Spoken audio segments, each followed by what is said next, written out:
பட்டு புடவை நகை அது இதுன்னு கிட்டத்தட்ட 1 லட்சம் ரூபாய் வந்துடுச்சு. ஆ, அவ்வளவு பணம் உங்ககிட்ட எது? அது என்கிட்ட கொஞ்சம் இருந்துச்சு. அப்புறம் அம்மா கொஞ்சம் கொடுத்தாங்க. அதை வச்சுதான் செலவு பண்ணோம். சிந்தாமணி கிட்ட பணம் இருந்துச்சா? ஆச்சரியமா இருக்கே. என்ன சிந்தாமணி, புருஷன் வெறும் கையோட துரத்திட்டான்னு சொன்னேன், அப்புறம் எப்படி இவ்ளோ பணம் வந்துச்சு? அது அவருக்கு தெரியாம நான் சேர்த்து வச்சிருந்தேன். ஓஹோ, சரி சரி.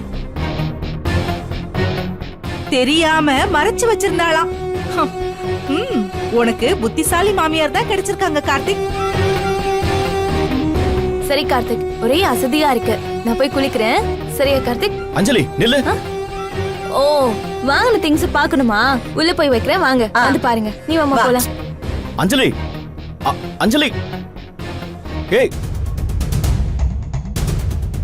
நீயும் அஞ்சலி கிட்ட பணத்தை பத்தி எவ்வளவோ கேட்டு பார்த்த, ஆனா அவ பிடி கொடுக்காமலே போறா பாத்தியா?